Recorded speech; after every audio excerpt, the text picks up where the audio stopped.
नमस्कार, मैं शिक्षा मिश्रा मध्य प्रदेश के सुप्रभात न्यूज में आपका स्वागत करती हूँ। दोस्तों, मध्य प्रदेश की तमाम फटाफट खबरों को जानने के लिए हमारे चैनल को सब्सक्राइब जरूर करें।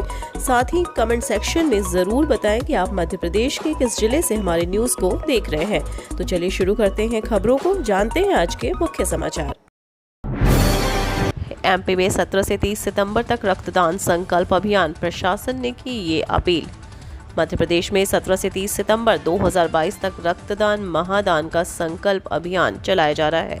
इस अभियान में सभी संगठनों, समाज सेवियों, रोटरी और लायंस क्लब से अनुरोध किया गया है कि ये जो अवसर मिला है उसमें शामिल होकर पुण्य अर्जित करें। राज्यपाल मंगू भाई पटेल ने कहा कि छात्र हित में विश्वविद्यालय का विकास कुलपति का दायित्व है। राजभवन में उच्च शिक्षा विभाग के अंतर्गत 14 विश्वविद्यालयों के कुलपति को संबोधित करते हुए महामहिम ने कहा कि कुलपति अपनी प्रतिभा और क्षमता का उपयोग विश्वविद्यालय की गुणवत्ता और संसाधनों के सर्वोत्तम उपयोग में लाएं।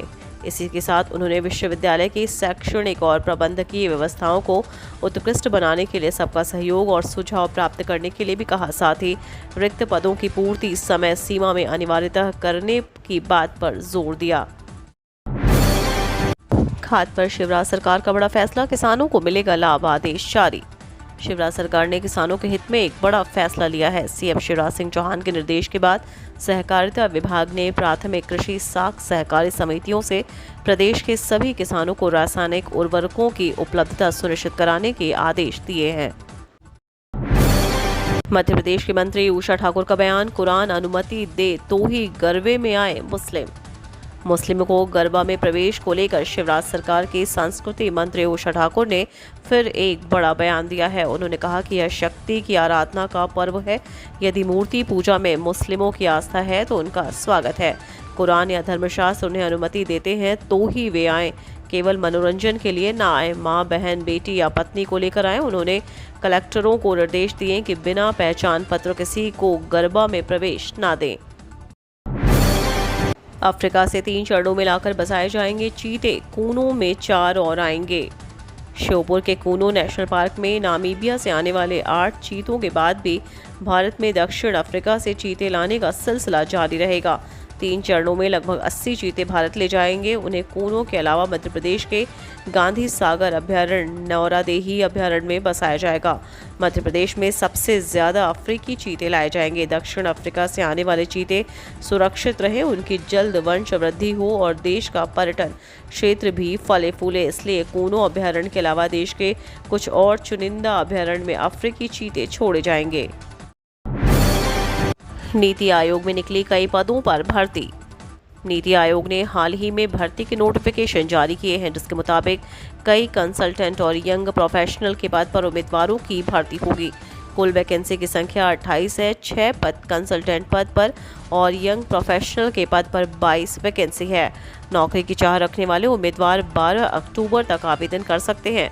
विभिन्न पदों के लिए योग्यता भी अलग निर्धारित की गई है। कंसल्टेंट ग्रेड 1 और यंग प्रोफेशनल के लिए उम्मीदवारों के पास पोस्ट ग्रेजुएशन की डिग्री निर्धारित क्षेत्र में होना अनिवार्य होगा। योग्यता से जुड़ी अन्य जानकारी आप ऑफिशियल नोटिफिकेशन में देख सकते हैं। कैंसर रोधी दवाएं, एंटीबायोटिक्स होंगी सस्ती। कई कैंसर रोधी दवाओं, एंटीबायोटिक्स और टीकों को सरकार ने आवश्यक दवाओं की राष्ट्रीय सूची में शामिल कर दिया है। इससे ये दवाएं और अधिक किफ़ायती हो जाएंगी तथा इलाज पर मरीजों का खर्च घटेगा। आवश्यक दवाओं की सूची में 34 नई दवाओं को शामिल किया गया है। इसके साथ ही ऐसी कुल दवाओं की संख्या 384 हो गई है। 26 दवाओं को जैसे ranitidine, sucralfate, white petrolatum, atenolol और मैथिल्डोपा को संशोधित सूची से हटा दिया गया है। लागत और बेहतर दवाओं की उपलब्धता के आधार पर इन दवाओं को सूची से बाहर किया गया है। अखिल भारतीय कालिदास समारोह में राष्ट्रपति द्रौपदी मुर्मू को करेंगे आमंत्रित।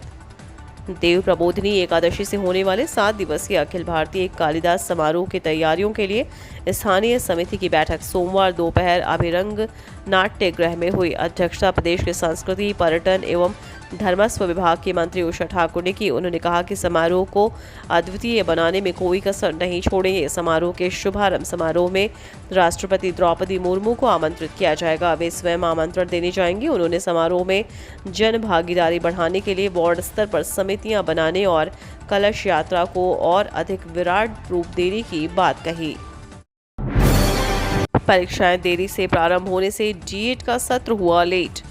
डीएड का सत्र बुरी तरह से पिछड़ चुका है। करीब आधा साल बीतने के बाद अब जाकर परीक्षाएं आयोजित की जा रही हैं। डीएड की जो परीक्षाएं अप्रैल में शुरू हो जानी थी वे सितंबर में प्रारंभ हुई। परीक्षाएं लेट होने के कारण छात्रों के सामने भी समस्याएं खड़ी हो गई हैं। इससे जहां सेशन प्रभावित होगा तो वहीं पढ़ाई पूरी करने के बाद भी डिग्री के अभाव में नियुक्ति के लिए अप्लाई नहीं कर पाएंगे। सत्र लेट होने से परिणाम जारी करने में भी देरी होगी। विदित हो कि डीएड को 2 साल का पाठ्यक्रम है। जिला शिक्षा प्रशिक्षण संस्थान के अलावा सभी कॉलेजों में यह पाठ्यक्रम का संचालन किया जा रहा है। स्कूल बस, टैक्सी सहित सभी सिटी बसों में लगेगा पैनिक बटन। भोपाल में 3.5 साल के बच्चे के साथ छेड़छाड़ के मामले को लेकर प्रदेश के परिवहन मंत्री गोविंद सिंह राजपूत ने खेद जताया। घटना शहर के नीलबढ़ स्थित बिलबोंग हाई इंटरनेशनल स्कूल के नर्सरी में पढ़ने वाले बच्चे के साथ हुई। परिवहन मंत्री गोविंद सिंह राजपूत ने कहा कि यह घटना बेहद गंभीर है। इसकी जितनी निंदा की जाए कम है। वहीं मंत्री राजपूत ने कहा कि हम जल्द ही इसी महीने के आखिरी दिनों में नई शुरुआत करने जा रहे हैं ताकि इस तरह की घटनाओं पर रोक लगाया जा सके। सरकार अब प्रदेश के सभी स्कूलों की बस में पैनिक बटन लगाने जा रही है। इसके साथ ही प्रदेश के सभी टैक्सी, उबेर, ओला के साथ ही बसों में भी पैनिक बटन लगाया जाएगा। रेलवे में सालों से चली आ रही यह परंपरा खत्म। रेल मंत्री अश्विनी वैष्णव ने रेलवे मिनिस्ट्री का पद संभालने के बाद कई नए फैसले लिए हैं। इनमें से कुछ यात्रियों के हित के हैं तो कुछ कर्मचारियों के फायदे के। इनमें से कुछ फैसलों ने तो लोगों को चौंका भी दिया। रेल मंत्री ने हाल ही में ऐसा ही एक फैसला लिया है जिसमें उन्होंने रेलवे में सालों से चली आ रही सामंती प्रथा को खत्म करने का निर्णय किया है। रेल मंत्रालय और देश भर के रेलवे जीएम ऑफिस में आरपीएफ जवान की तैनाती रहती है। इस जवान का काम सिर्फ सैल्यूट देना होता है। आरबीआई देगा बड़ा झटका। लोन और ईएमआई को लेकर उठा सकता है बड़ा कदम। Reserve bank of India repo rate को लेकर बड़ा कदम उठा सकता है। रिपोर्ट्स की माने तो महंगाई को देखते हुए एक बार फिर आरबीआई रेपो रेट में वृद्धि कर सकता है। सितंबर की मौद्रिक पॉलिसी में फिर से रेपो रेट में 0.50% की बढ़ोतरी हो सकती है। बता दें कि मौद्रिक समिति की बैठक 28 सितंबर से 30 सितंबर के बीच में आयोजित होगी। ज्योतिरादित्य सिंधिया ने केंद्रीय मंत्री नितिन गडकरी को लिखा पत्र। केंद्रीय नागरिक उड्डयन मंत्री ज्योतिरादित्य सिंधिया ने अपने गृह जिले ग्वालियर के लिए केंद्रीय सड़क परिवहन मंत्री नितिन गडकरी से मांग की है। उन्होंने कल 13 सितंबर को एक पत्र नितिन गडकरी को भेजा है। केंद्रीय मंत्री ज्योतिरादित्य सिंधिया ने पत्र में लिखा कि देश के मध्य क्षेत्र में स्थित मध्य प्रदेश का ग्वालियर शहर, जो कि सड़क मार्ग, रेल मार्ग एवं वायु मार्ग से देश के लगभग सभी प्रमुख नगरों से सीधा जुड़ा है। औद्योगिक दृष्टि से ग्वालियर के आसपास मालनपुर एवं बानमोर 2 बड़े औद्योगिक क्षेत्र हैं। इसके अतिरिक्त महाराजपुरा व हजारी जैसे अन्य कुछ औद्योगिक क्षेत्र भी ग्वालियर नगर में ही हैं। मालनपुर औद्योगिक क्षेत्र में आईसीडीबी कार्यरत है। इंदौर, उज्जैन में भारी वर्षा के आसार।